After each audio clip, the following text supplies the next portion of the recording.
Hello everyone. तो अभी हम देखने वाले हैं कि डेसिमल टू ऑक्टल कन्वर्जन।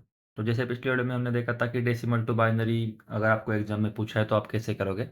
तो डेसिमल टू बाइनरी के लिए हम क्या कर देते हैं, रिपीटेड डिवीजन बाय टू कर देते हैं हम, ठीक है।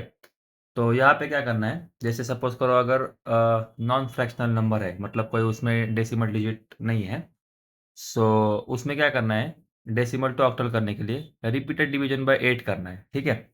तो जैसे पिछला वीडियो में हमने किया था सेम ऐसे ही करेंगे। अगर आपने नहीं देखा है तो मैं बार बार कहता हूँ कि मेरा जो प्लेलिस्ट है that you have to watch from the start, तभी आपको समझेगा। अगर आप नहीं देख रहे हो तो you can leave this video.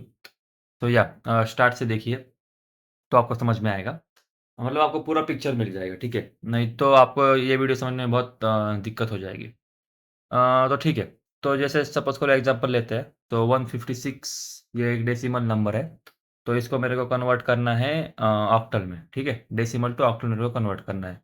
तो ऑक्टल मतलब क्या होता है, ऑक्टल मतलब होता है बेस 8, ठीक है। तो बेस 8 है, तो यहाँ पे क्या करना है, रिपीटेड डिवीजन बाय 8 करना है। मतलब इस 156 को 8 से डिवाइड करते जाना है।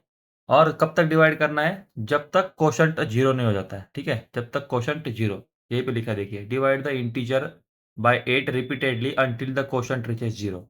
और जब आप क्वेश्चन को मतलब जीरो होंगे ना, तो ये प्रोसेस में आपको रिमाइंडर को नोट करके रखना है। और जब क्वेश्चन जीरो हो जाएगा तो रिमाइंडर को top to bottom, sorry bottom to top traverse करना है और लिखना है। तो दैट विल बी तो योर आंसर। तो देखते हैं एग्जांपल, तो आपको समझ में आएगा। तो प्रोसेस तो मैंने बताया वर्बली, अब इसको देखते हैं प्रैक्टिकली, ठीक है। तो 156 को मेरे को करना था ऑक्टल में, मतलब बेस 8 में। तो 156 मैंने यहाँ पे लिखा क्वेश्चन में, उसको मैंने 8 से डिवाइड किया। तो रिमाइंडर क्या आता है, रिमाइंडर आता है 4, आप चेक कर सकते हो।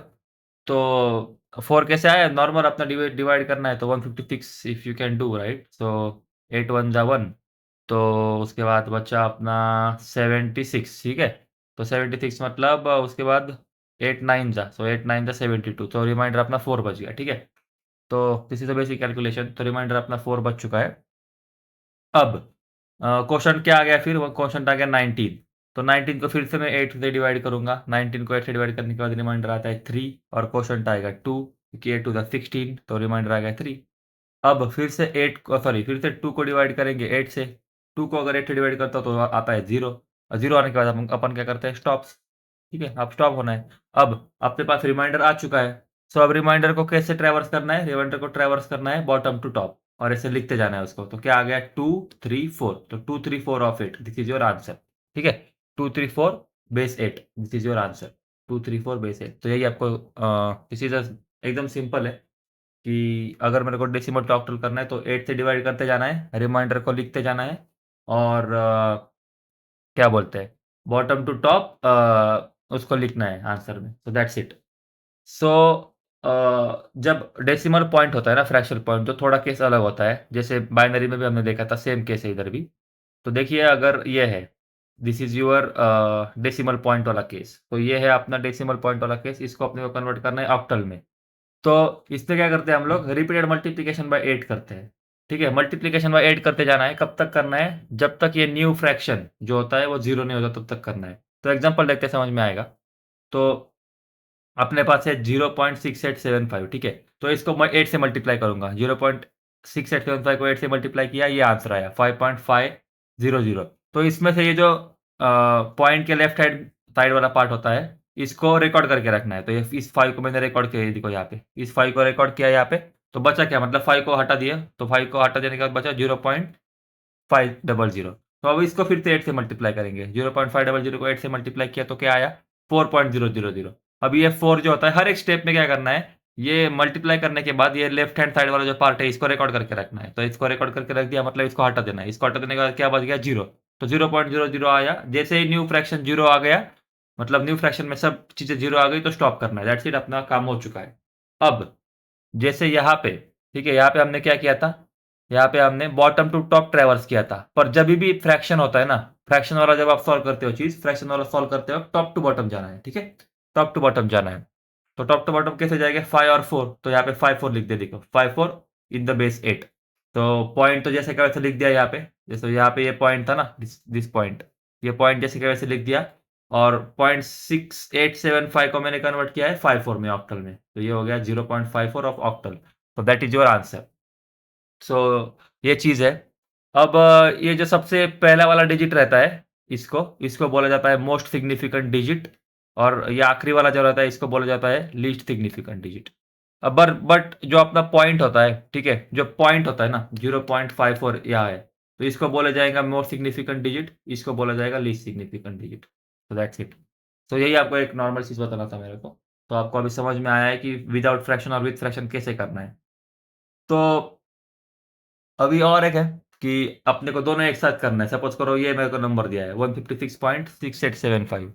तो यहाँ पे क्या करना है, जैसे ये नंबर आया तो इंटीग्रल पार्ट को अलग सॉल्व करना है। इंटीग्रल पार्ट मतलब विदाउट फ्रैक्शन वाला पार्ट, ये वाला पार्ट 156। तो 156 को अलग सॉल्व करना है। तो 156 को आपको पता ही है, ऊपर बताया था मैंने कि कोई भी इंटीजर को कैसे octal sorry decimal to octal करना है। तो क्या करते हैं हम लोग, डिवाइड बाय 8 करते हैं। तो 156 डिवाइड बाय 8 कीजिए। ये क्वोशंट आ गया, रिमाइंडर 4 आया। रिमाइंडर को अपन ने नोट करके रखा है। ऐसे ही 19 को फिर से 8 से डिवाइड कीजिए, क्वोशंट आया 2, रिमाइंडर आया 3।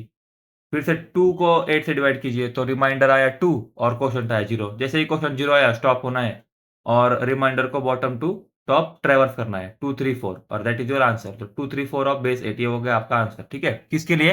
बस 156 के लिए। पर अपने को पूरा नंबर कन्वर्ट करना था तो फिर से फ्रैक्शनल पार्ट को लेना है अलग से 0.6875 को और इसको हम लोग को कन्वर्ट करना पड़ेगा ऑक्टल में। तो इसके लिए क्या करना है, मल्टीप्लाई बाय 8 करना है। कब तक मल्टीप्लाई बाय 8 करना है? जब तक 0 नहीं आ जाता न्यू फ्रैक्शन तब तक।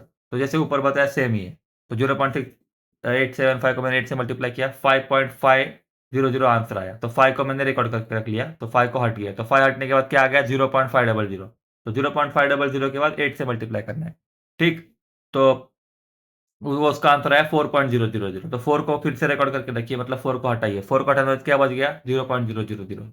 जैसे ही 0 बच गया न्यू फ्रैक्शन, तो रुक जाना है। तो क्या आ गया आंसर, 0.54। क्यों? क्योंकि जो फ्रैक्शन होता है तो उसको हम लोग टॉप टू बॉटम ट्रैवर्स करते हैं। टॉप टू बॉटम ट्रैवर्स किया तो क्या आ गया, 0.54। तो ये 234 और ये 0.54, उसको एक साथ लगा देना है। तो दैट्स इट योर आंसर, 234.54। तो दिस इज योर कंबाइन तो this is your combine answer. ठीक है, this is your combined answer. What is the answer? 234.54 in the base 8. So that will be the answer. तो ये हो गया अपना ये टॉपिक हो गया अपना। What is this topic, decimal to octal conversion. इसमें हमने क्या देखा, डेसिमल टू ऑक्टल में जब कोई भी डिजिट्स में फ्रैक्शनल पार्ट नहीं है, जैसे ये नॉर्मल था, जैसे इसमें कोई पॉइंट नहीं है, तो इसमें क्या करना है, सिर्फ डिवाइड बाय 8 करते जाना है। कब तक? जब तक क्वोशंट 0 नहीं हो जाता। और ट्रैवर्स करते वक्त बॉटम टू टॉप ट्रैवर्स करना है और लिखते जाना है। तो दिस इज योर केस। और फ्रैक्शन के वक्त क्या करना है, फ्रैक्शन के वक्त मल्टीप्लाई बाय 8 करते जाना है। कब तक? जब तक न्यू फ्रैक्शन 0 नहीं हो जाता। एंड उसको ट्रैवर्स कैसे करना है, टॉप टू बॉटम। जब भी फ्रैक्शन होता है तो फ्रैक्शन को टॉप टू बॉटम ट्रैवर्स करा जाता है और विदाउट फ्रैक्शन वाला बॉटम टू टॉप। और ये एक एग्जांपल अच्छा था, ये आप कर लोगे तो आपके दोनों कॉन्सेप्ट क्लियर हो जाओगे। तो ये हो गया चीज़। और कभी-कभी ऐसा होता है, जैसे मैंने पिछली वीडियो में बताया था कि ये फ्रैक्शन कभी-कभी 0 नहीं आएगा।